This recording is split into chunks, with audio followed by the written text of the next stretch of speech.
Hello and welcome. My name is Tom. This is the Enthusiasm Project, Season 4, Episode 10, also Secret Series, Episode number 3. Lucky number 3. And so to continue the pattern of what we've been doing for the past few weeks, this is a pre-recorded, well, of course it's pre-recorded. You're not listening to any of these episodes live, but this is jumping back to something that Heather and I recorded actually just this past week. So it's a little more recent.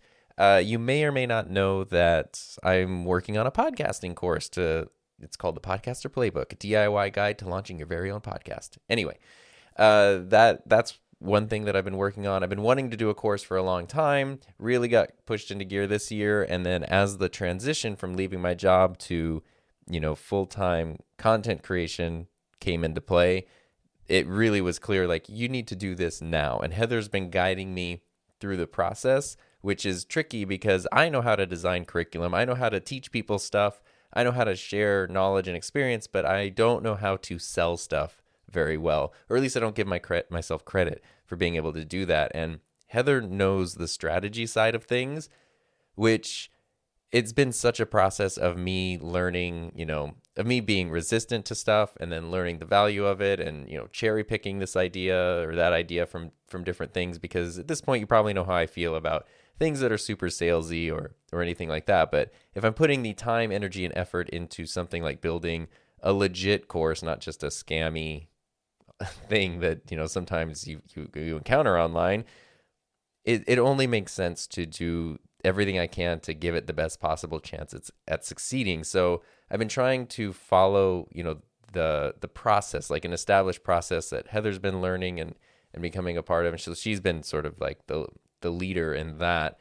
And that goes so far beyond just making a course and putting it up for sale online. But before the course is even done, you want to make sure that the people who you think are going to be interested in it would actually want to be. And so part of that is hosting like a live webinar where you're not necessarily teaching what's in the course, but you're teaching something related to it that could lead into it. And you're also then introducing yourself to people. You're figuring out how much interest there might be in your idea. You're giving people a chance to pre-order something. And you're also giving them a sample of what your teaching style is like and what they could expect the course to be like. So they sort of see like, oh, I like this, I would like more of it, or I don't like it, it's not for me.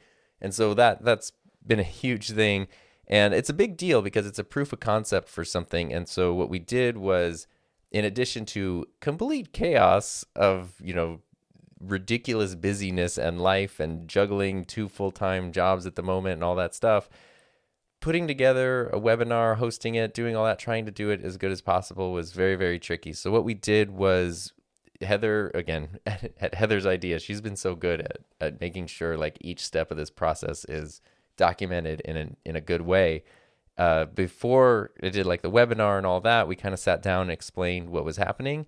And then not just afterwards did we recap it, but we actually waited till the end of the week. So the webinar was on a Friday, and then the webinar was on a Monday, and then that Friday we sat down and did the recap. So the first part of this episode is from before it all happened, and the second part's after, which was cool because we got to kind of sit with it, dissect it. There was a 72-hour, pre-sale period, so we got to go through all that. We had like the data afterwards, and we could sit down and sort of see like, was it successful, was it not? Spoiler, it was, which is great. And this was a big deal, and this fits into the quote-unquote secret series because it's not just, keeping things as is, but it's one of the first new pieces that's coming into play to hopefully be a significant source of revenue as I transition into full-time content creation and learning how to do a course well and learning how to launch it and make it so it's actually helpful to people. That's beneficial. And then down the line, if that works out, being able to have several others as this this evergreen source of revenue that's separate from YouTube and stuff, because as we've learned through some other things like the Amazon debacle, you just really, really, really don't want to have all your eggs in one basket. And even sometimes when you think you don't and you think you have stuff spread out pretty well, it might even still not be enough. And so this is just this is documenting as I'm preparing to leave my career position, but also trying to then launch new things on my, what will be my new full-time career, and balancing that and navigating that, especially, someone who doesn't like to sell stuff, having to learn how to sell stuff. So hopefully it's helpful. It's interesting. It was actually a lot of fun, and it was pretty great overall. So that's what this week's episode covers, and I hope you enjoy it. I hope you gain something valuable from it. And here comes the smooth transition. Here we go.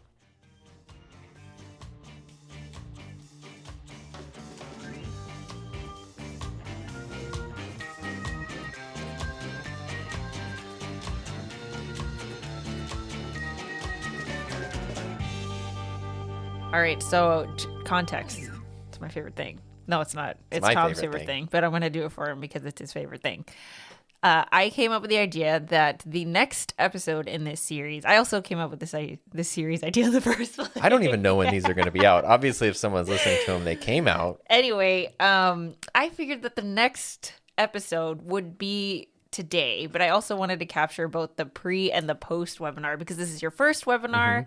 It's a very, very big deal on your journey because it's the first time that you are doing the thing that you do professionally to a group of people that actually want to be there, right, for the thing that you're super excited about in your 100% creative control environment. And you have over 100 people signed up, which is absolutely bonkers. Yeah, we were hoping to get 20 would have been great. I would have been 20 would have been this like is a success. Yeah, and we are 5 times past that. So how do you feel? We have 2 hours until you go. I am mostly excited. I was very nervous, and then once I got everything put together, like the webinar put together and feedback from people saying they're excited, I felt better. And now that it's there and I know what it is, I'm confident in it. And now the nerves are just like, oh, you actually have to do the thing. Everything is set up, but you have to do it. I mean, I know Tom. I've seen him do these things over and over again. And as soon as he steps on stage, like, you can't even tell there was any kind of nervousness at all. The one thing I wanted you to touch on a little bit for the people I think listening, they would find this really helpful is you've been building your brand and doing this side hustle thing for 3.5 years. And this is kind of the first time that something that you're going to be creating, that people are going to be consuming, has a sales aspect to it. Yes. So how do you feel about that? Because you said earlier that like this is the first time everything's in your creative control, which is true. The closest I've come before that is in prior years when I go to teaching conferences and started presenting. I just kind of started doing my own thing, and like whatever the presentation was, I would just do it my own way, and that was actually really fun. And it was different to present for adults. They, they chose to be there in that somehow they ended up at a conference. Maybe they were required to go to the conference, but they chose that session, instead of just staying in the hotel room or going to a different session. And I've always gotten good feedback on those. Obviously, it's geared towards teachers, so it's not just whatever I want. And there's no sales aspect other than me trying to establish credibility, really. And those have gone well, so that's encouraging. This sort of feels, the way I feel now is very similar to the way I feel before I give those presentations. But the difference is a big part of the nerves, the sales part. I'm not that nervous for it because everybody who's there like literally signed up for the wait list for the course. Right. Yeah. Or actually, that's not true. So they know you're going to pitch them. Some of them did because they were like, yeah, I want to know more about your podcast course. So for the people who literally said, I want to know more about your course, I don't feel bad saying, here's how you can buy the course. For the people who only signed up for the webinar and don't know there's going to be a sales pitch, that's where I feel a little like nervous. And then also just taking the existing community audience that has supported me and now trying to sell to them. I just am uncomfortable with it, but I'm going to give it a shot. I feel it's a safe space I to think do it's it. I think you know this, that I don't want to say it's discomfort, but the feeling of uncomfortableness comes from having never done it before. Yeah, which is why I'm excited to do it so that I'll have done it. Right. Yeah. And the cool thing too with this webinar is even separate from the sales pitch part of it, it's now a thing outside of my job that I can just redo. Like I can present it in other places and fine tune it and then use that to build other ones. Like it's now a foundation to build on, and that's great. If you're listening to this and you were there, because by the time you listen to this, it'll be after he does the webinar. I know probably long after. I don't know when. That it was absolutely amazing. Sure. Yes. So that's where we are with that. I've never really seen webinars other than like yours, which the one you did for your course was not live. It was a recorded one. So you got to I've done a live. Yeah. I did a live one though. Right. But I just remember it being produced more like a video. Because what I'm talking about is how you like the production side of it. Because it actually gets tricky when you're like, okay, I need to present something like a keynote presentation, but also be on camera and also monitor the stream and the presentation and the chat and all that stuff. And I feel very happy with my solution of that I got. You set it all up. Yeah, so I have my old MacBook that's running the presentation into the Elgato Cam link that's going into my computer, and then that's just showing up in Ecamm as its own source. So I made like, there's a full screen of that. There's like a picture-in-picture with that. And then I have the A10 Mini with my cameras, because I'll have two in case people want to see, like, in case it comes up like, how are you doing this or whatever, I want like a wide shot too. And I think that's cool, and I can switch between them all, and it's very fluid, and it still lets me see the presenter notes on Keynote, and it still lets me see like Ecamm and YouTube and the thing itself. You were made to do this. I mean, good Lord. So I'm excited to see how it actually pans out, and making sure, like, I hope there's sound and I hope it's in sync and stuff. So part of the system that we're using to build this entire course creation journey of Tom is the online course program that I'm enrolled in called the Accelerator by Mariah Cause. And before you sell a course, she talks about doing a rapid validation webinar, because you need proof of concept before you put in all the work to sell a course. So this is kind of that. I mean, I think the validation is there, but we're just doing it the way that it's prescribed. Yeah, at this point, I don't think... if somebody pre-orders the course, then obviously I ain't stopping. But I think it's. Do you have a number So we had 20, which was like 20 RSVPs. But 20. Everybody who goes is not ordering the course, obviously. Well, yeah, that's a different number. So it's like that was 20 RSVPs for the webinar. How many pre-sales would you consider a success? What was the percentage that's considered good? I think it's 20% of the attendees. 20% of the attendees. So that'd be 20 people. Of the attendees. So I don't know how many people are going to attend. Right. Yeah. I mean, that sounds good. I've never sold anything, so selling one would be like crazy. I really don't know. Actually, don't quote me on that, because a lot of people watch the replay. Oh, that's true. I'm tempted to say 10 would be great, but I don't know. I mean, I could imagine it. It's almost like when we plan to do the webinar, I could imagine it being 0, or I could imagine it being more than, and I don't know. Pretty sure it's not going to be 0. To YouTube, but 10 sounds great. Well, what I'm really happy about is I think the webinar is a very good fit for the course, because it's not part of the course. It's separate. And so it does stand on its own as a useful class, basically. So people learn stuff from there. And the stuff in there is not necessarily what's covered in the course. Some of it specifically is not, like conceptualizing your podcast. I do not want to talk about that in the course at all. It's not what the course is. So this is a nice companion, like getting you up and running, getting the idea going, and then you can take it and run. But if you get to that point, you're like, okay, I have that. I just need, like, I wish I could have this webinar more. Then that's where.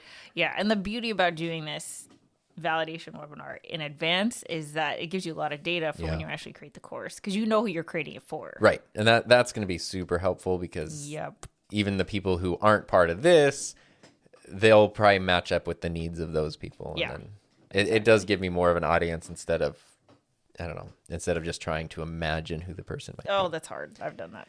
Yeah. So that's well, cool. I just want to do a quick thing. You should probably work on the webinar. I'm trying to just chill, because it's like I have given lessons I and know, presentations before. That's why I'm not even like Right, worried. so You that's just what- show up and go. Yeah, no, I know how to do it. But the thing that I've learned, especially in times when I've rehearsed bigger things, maybe like a first day of school presentation or a big teacher conference presentation, is I go through it so many times. Okay, let's put it this way. If you ever have a school day where you give the same thing, and like you presented at Career Day where you just gave the same talk six times in a row. 6 talks in a The row. first couple of times you're like figuring it out. The third and fourth time you're like hitting the stride, and then like the fifth, sixth time it kind of like gets sloppy and falls off the rails. That's just the way that it always sure. is. You start to get more casual. Yeah, and you also then forget, like, did I make this joke already? Did we talk about this? Did this person have a question? Yeah. And I have found that practicing, you can do the same thing to yourself. If you practice it too many times, when the time comes that you've done it, you almost like blast through things because it's like, oh, I've done this 1,000 times when really no one's ever seen it before. And you get in your own head thinking like, oh, I already talked about that already, when really you just like ran through it in your brain. So Yeah. I feel fairly confident. And I mean, it's not like I'm not teaching calculus. Like I know what I'm talking about, so it should be okay. And then we'll the see. other thing is like, you know a lot of people on the list. Like it's gonna be a good time, Yeah, I mean that'll be fun, but it's also going to be interesting to balance that. Like, yes, you're here in the chat, blah blah. Let's include the Good community, vibes, but yeah. also like I have to get through. You have a job. This You have a thing. job to do. Yeah. So that balance. I'm so excited. is going to be in. How should I do that? How should I manage that? Like if I'm going through a point, and of course, people will be like, oh, I have an idea for this podcast or whatever. But what if someone's just like chatting it up and being goofy? So and like, here's the difference which is between fun. a webinar and a live stream. Yes. Okay. Is that you are there to do something. And even if you should be able to do this with no chat. Right. Okay. The fact that the chat's there is a bonus for everyone who's there. So what I do and what I've seen other people do is you are selective with the comments that you read off and acknowledge. So a lot of the slides that you have are tell me, what's something that you're going to implement to be more consistent in your thing. You're not going to read every single one, right. but read the ones that you think would be good examples or something like that. And then when you get to the Q&A part, I would say cap it at 20 minutes or however much time you have left, and do not go beyond that. Yeah. Because this is not... It's not Hangouts time. It's not Hangouts time. Right. Yeah. Yeah, so I'm going to have my timer up that I normally have during my classes so that I know exactly how much time is left. And then you're moderating, right? Yeah. And you can also be replying to people in the chat too, answering questions. I'll be here. Which I do want to point out. So before we go through the post-webinar thing, Heather has been instrumental and incredibly helpful in helping me figure this whole thing out. And I would have done without you would have been a live stream with a keynote presentation, but it wouldn't have had any of the strategy in terms of getting 106 people to sign up to be there. We can talk about this after, but I'm so curious to know, how was it, So we'll talk about it in the post. Okay. And then the other thing, though, so in addition to that, for something like this, knowing that you're going to be there, taking care of the chat, so it kind of takes it off of me, is great. And that's something we're obviously, we live together. We're in the same house, so that's great. But you don't need someone in the same house. I just wanted to put that out there for anyone who's listening. You can get moderators on your channel. They can join. They can take care and regulate so you can focus on what you need to do. Highly recommend, as soon as your live streams get beyond, 20 or 30 people, it can be very, very helpful to have that. Yeah. So that's, I guess, I'll link some transition sound and then it'll be after the webinar. Cool. Okay. So we were going to do a post-webinar. Yes. But we were so beat. And let me tell you, this week has been totally insane. So It is Friday of the same week. So 4 or 5 days from when you did your webinar. Right. The beginning of this episode was right before the webinar. And now we're several days out, which is cool because we went through the whole pre-sale digest a little bit. And all that stuff. So, So part of the webinar, okay, so first of all, let's highlight. You did your webinar, your very first one, where you actually had to pitch and do a sell at the end, promoting the pre-sale of your Podcaster Playbook course, which is super exciting. And then the pre-sale expired on Thursday. Yesterday, yeah. Yeah. And so we've gone through the whole process. How do you feel? I I think I have felt every way a person could feel this week. So let's start with the webinar. Sure. Because that's kind of most recent based on what we talked about last. It went great. I think it's okay. So this is cool because it's the first time that you're teaching outside of teaching. Yeah, totally outside to people who chose to be there and like dedicated their time. It was 90 minutes. Our goal originally was to have 20 people sign up. We had 140 something sign up and 50 to 60 there the whole time. Yeah. Live, the 90 minutes, and then more people watched it and rewatched it afterwards. Yeah, the replay. Yeah. But live, there were 50 to 60 people there the whole time, which was amazing. The whole 90 friggin' minutes. Yeah, and it went for the full 90 minutes. I was very happy with how it went. You moderated. I just had a great time. I was exhausted. You can definitely hear, like in the replay at the end, my voice is like very hoarse. Yeah, because plus you taught that day. Yeah, it was after work. Yeah. So, but it went really, really well. Like the nerves, I was just so scared something would go wrong, or I would get sick during it, or just something would happen. And I'm so glad that it didn't, and it went through. And the biggest thing, which I sort of discovered like in the middle of it, was really emphasizing not even so much like Finley coughed, not even so much the here's the essentials to get your podcast started, but the butt kicking aspect of you just might need someone to say like literally you could get started now. And I knew that was a part of it, but it wasn't until like literally during the webinar that it clicked that that's so important. So I started trying to drive that home, and it seemed like that's what resonated the most with the people who were there, which is very important because that it's kind of like what you said about the course. It's not even necessarily like, obviously you want it to be good. You want it to deliver on the promises, but it's really more about like making someone feel like they could do, because of course they could do it. But yeah, because I mean, Teachable, which is one of the biggest platforms for online courses, they shared their stats on like the course completion for students of actually completing like every, lecture section of the course. And it's surprisingly low, but there is something about the power in someone investing in something, and then it's just like, okay, maybe you dabble in the course, but then you kind of having skin in the game is what you needed. Exactly, yeah. And so that was awesome. And then we did the pre-sale, and this was up for 3 days. And based on the numbers, like, and based on what you've learned in your program, our goal was like if we hit 10 course pre-orders, that would be a very good metric, and we did 13. Yeah. So we passed the barrier. Yes. And now, so there's 13 people like enrolled as pre-orders. I have basically a month to actually finish the course now, and then they go through it for a month, and then it's just open and up and running. So that's kind of basically where we are there. But the feedback was so good, and the feedback was so for good. the whole like time afterwards, because it was like a 3-day period after the course. Like people were just sending nice messages and even going back and rewatching it and leaving comments because it's like an unlisted video. So that was pretty amazing. Yeah. Yeah. It was it was an empowering experience for me overall. Yeah, definitely. And I know you were nervous about the selling part. So talk about that. I still felt uncomfortable, but it didn't feel too bad because the first 2/3 of the webinar aren't salesy at all. It's literally just like, this is who I am, this is what we're talking about. But then the last third shifts to, well, we talked about that, but if you want to go a step further. And I think that this whole journey of you doing this, because I definitely, like, I hate selling. Mm-hmm. I feel the same way as you, where you feel. It just feels something is uncomfortable. Yeah, something is uncomfortable. And I've gone through this whole thing. Mm-hmm.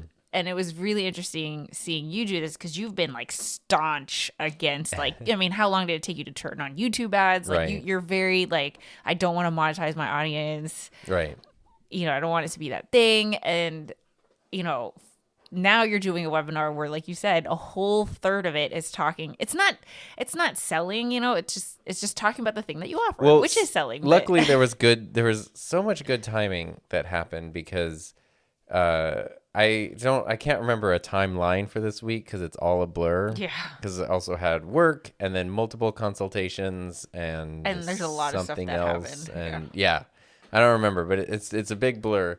But at some point this week, I was able to connect with Chris Do a little bit on Twitter, who I have been a huge fan of, and is like super well known in these things. And ultimately, oh, I know what it was. He posted a picture of something with his Rodecaster, and that's right. it looked like, to me, he was using out-of-date firmware. And I don't want to be like a tech, like, actually, but it's just like, oh, if you're using old firmware, you're really not getting the best out of it. So I just like said like, hey, just FYI, it looks like you might not be using like the most recent firmware. Definitely don't want to miss out, like double check or whatever. And I felt kind of like, I don't want to write this, but it was like a chance to help. And he wrote back and he's like, oh, I thought I was using the most recent one. I actually like custom did these colors this way. So that way I was like, oh, okay, no problem. And he was like, I love your videos. I share them. And we had like a little back and forth, which was really, really cool because I admire him, and he's a salesperson, but he knows how to do it in a non-salesy way. And then he had posted something that said, like, if you're having trouble selling, flip your mindset to you're not selling, you're trying to serve. And that, I know that's a very simple thing, and you could be like, well, what is the difference really? But if it's like, okay. Yeah, but I think the difference is that a lot of people go into it trying to make a lot of money. Yeah. And you're not trying to do that. You're trying to help as many people as possible. Well, I'm trying to generate revenue. I mean, let's be clear. Right. This but I is mean, a lot like of the work. primary thing, because it's the same thing as like people chasing views. Yeah. Well, what I look at it as is like, okay, there's a need, like people have a need to learn something. I'm able to teach them something, and and they're just, it's, you pay for it. I don't know. It's just what you do. Like, I mean, I would do that. Like you need help with, someone comes to fix the electrical in your house or whatever, and you pay them for that. It's not like we should just be doing it for the passion of like working with electrical. It's like a service, and sometimes you could get ripped off, but if it's a good person, you don't feel ripped off. You're like, oh, cool. Like I didn't have to do it. Everything's taken care of. Right. They got to, they got paid for their skill. It's but sort of the same. Like that just helped me though to go. Yeah. Okay. I'm not like, it's not some weird pyramid scheme. I'm not trying to sell you some like protein powder that I think that's where the discomfort comes from, because we've seen it done so bad so often. Yeah, exactly. Yeah. Where it has this bad reputation. You don't want to associate with that. And so what I did with the webinar, which also really helped, and I kind of like, again, discovered this during it. So if we want to talk about was there value in doing it, I would say yes, just because literally even if nobody was watching, going through and doing that threw me into like the audiences or the like potential person to enroll's shoes in a different way. And I was like, okay, it's not about like now buy this course, but it really was the content of the webinar was one thing. And I know that I've had the experience of being in situations where there's somebody, it could be anything from staying at like a really nice resort on a vacation, or someone's helping you do something and you just feel taken care of. Mm-hmm. And then that ends and you're just like, oh, I wish that person could just keep one more day. Yeah. And not like a service, like but you're just like, oh, everything's taken care of. And they're just, like even when like our house was built, I remember like the first few days, the company, it's like anything that's wrong. And it's like, oh, there's a hole here, there's a thing there. And like they send someone in to take care of it. And after 30 days, it's like, yeah, you call whoever. Right. Bye. And I thought, okay, that feeling, I would bet that there's people who are watching this and listening to this and getting like what I'm sharing, and maybe they have that feeling of if they're really into it, they don't want it to end and they want to keep they going. Don't want it to end. Exactly. And the course could be that solution of like you know what you need to do, but if you want this sort of feel for the rest of it, that's where this will come in and help out. And that really helped me like want to share it, because it's like I think that would actually be a really good feeling for everybody. So anyway, that was like 2 things I learned during the webinar. See, and that's why it's so, if any of you guys are thinking about making a course, it's so valuable to do a webinar before, because you power up so much as a course creator before you even start creating the course at all. So yay, congrats. Thank you. And thank you for all your help. 13 sales. 13 that's amazing. sales. And more people signing up for the list and all that kind of stuff. And, messages of people like, oh, I missed it. Can I order it now? It's like, sorry, you can't actually right now. But anyway, so that's amazing. And what I'm now nervous about the, I have to make it as good as I want it to be, which, if it's not done, I'm not going to feel comfortable with that. But once it's finished and then these pre-order like people go through it, it'll be a great chance to get feedback from them and then tighten it up a little bit. And then it goes out for everyone. And then that should be, once it's up and it's just available and, you know, because it's been this week, like I woke up and it's like, oh, sold a course, did a thing. And it's like literally, there's $400 that just happened without me even realizing it. But now I have to actively, you know, get it off the ground. If that same thing could happen and it's all just automated and people are getting the experience and they don't have to wait either. They're not like, oh, I'll get the course in a month. They enrolled and they could start that night. Yep. They can start as soon as they pay. That would be, you know, that would be just be super cool. So that I'm very excited to get to that point.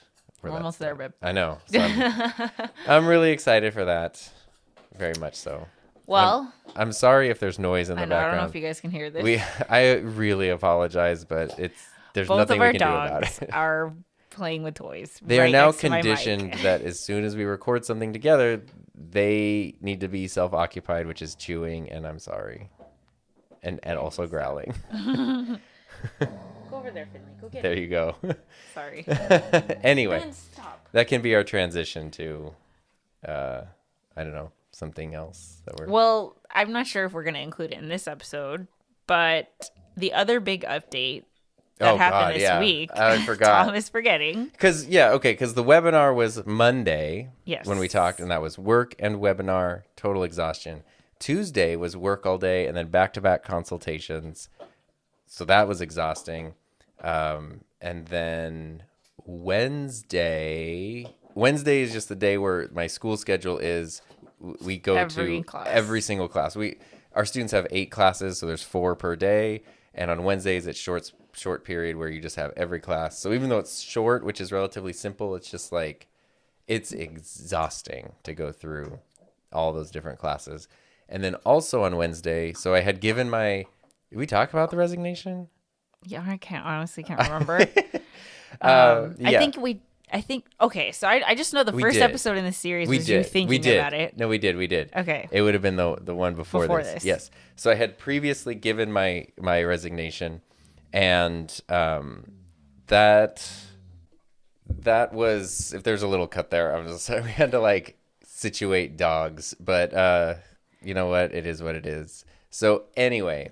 Prior, I gave my resignation. Yes. That was pretty good. And the condition of the resignation was like stay to the end of the school year. However, I did give the condition, which was we have been online all year. And my personal opinion is that we should stay that way for a lot of reasons, for health and safety reasons, but also for like logistical reasons. It's not a perfect thing, but we're so close to the end, and to just reboot a school year now is insanity, and for so many reasons. And so a hybrid thing for us means we would have students in person and online at the same time.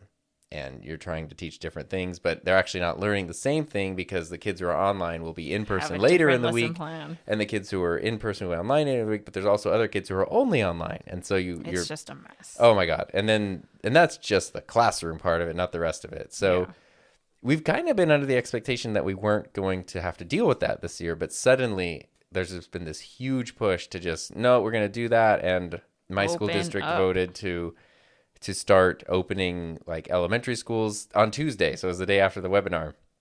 And elementary schools are opening first, but then it looks like high schools are opening, will likely open not long after, which could be as soon as like a week and a half from now. Or it could be, we don't know, like there's all these metrics and things. So what happened was I don't remember how it even got brought up, but I got like an email from HR. There's sort of like a conversation starter of, I had asked them like last week, like, are there forms I need to fill out? You know, like this is the resignation, but based on like the hybrid thing, like, are there forms or those kind of things? I know this is non-standard, but you know, like there has to be a process. And it's basically started this back and forth between me and the district. So even though my school site is comfortable, it understands everything, and it's been very supportive, the district is just like, you know, HR forms, whatever. And they were essentially like, well, you can't just resign at like, this, you need to give us a date. Like if you say you're not going to be here at the end of the year, you need to give us a date. And so I just logically went, okay, what is the earliest possible date that we could be back in person? Okay, it's in this case, it would be March 22nd.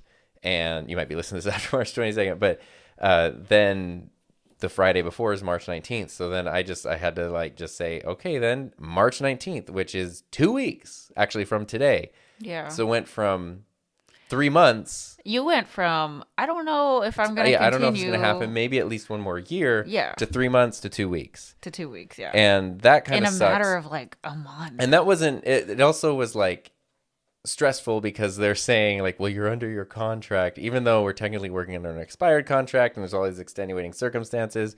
But, we can't release you of that. And that was, to me, was just like, no, you don't understand how this works. Like, I'm not yours to release. And that's just that. Oh, like, come on. No. Like, not in this circumstance, pandemic situation. No. And that really rubbed me the wrong way, especially because my school site, who it affects the most is totally like, oh, we can get a long-term sub. We could find someone here. We can, as long as we have someone in place for the start of the next school year, we'll be fine. And we have 5 months or something to do that.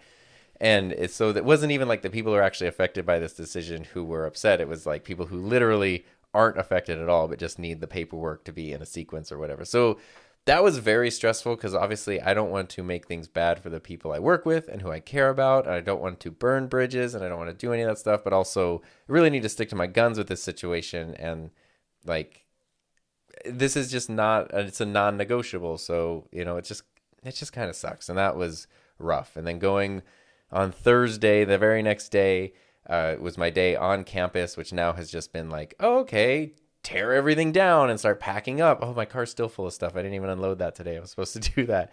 And tear everything down and do that and also teach your classes. And then, just that kind of chaos and exhaustion. That is what's been happening on top of, okay, let's try to get your first business thing off the ground, right, and like do a webinar and do sales. Like you were doing all of this at the same time, which is like total. It's a nightmare. Hey, we got through it.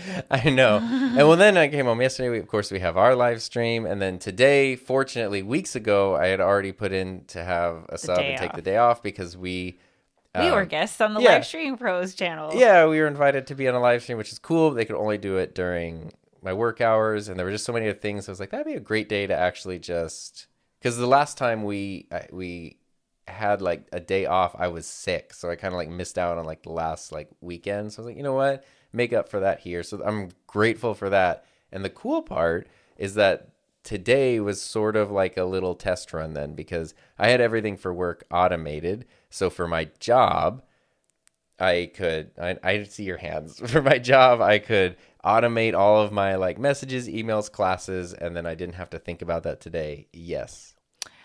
And that's where we're going to end this episode. And so for the next episode, we should talk about today and the little taste of what entrepreneur life is going to be for Mr. Buck. See, this is Heather's marketing thing where she's going to go like, oh no, this should be 2 episodes. You got to stay tuned. Well, because this episode still has the pre-webinar stuff and it's so long. It does.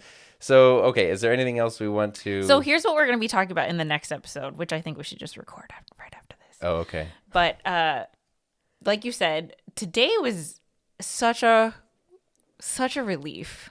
Like, there's a lot of good news that happened, and it's just like, you had the day off, and like you said, it was a taste of what's to come. This is going to be our new daily routine. And because I have been also racked with guilt the entire time. Tom has not been crushing guilt. Yeah. And I keep telling him there is so much to look forward to. Which I know that. It's not like I'm not looking forward to my own thing. It's the situation of like, I just feel very guilty about, it's the difference. It reminds me so much of the difference of like in college when I was like working sometimes several jobs plus going to school. There were a time or two where I may have called in sick and I wasn't actually sick to work just because I needed a day off. Yeah. And the feeling of like, oh, I'm not feeling well today. I need to come in. Break. I know, but that versus the times when I would like put in a request for a time off and then just know like, oh, that time is off and guilt-free. Like, yes, you're just going to take those day or two off or whatever. Like, it just felt so much better. And I know I hate like, well, you need someone else to give you permission to enjoy these things. Yes. But that's just sort of how it's been feeling is like, you know, I was so relieved when I put in my notice and the people at my work site were very supportive, you know, even though they know like, oh, it's going to be extra work and all this stuff, very, very supportive. It was like such a relief. But then to have like this other thing throw in where it's like, we're basically forcing you into a position where you're going like, you're going to have to, quote unquote, abandon your job for us to move forward. It's just sort of like, oh, it's really crappy. And so I've been feeling terrible and guilty about that the whole time. And today was a little reprieve from that, which was really fantastic. So that's what we can talk about. So stay tuned for the next episode. It's been great to have you here as I'll play the outro music. I sure hope these episodes edit together well. Stay safe, have fun, and we will see you next time.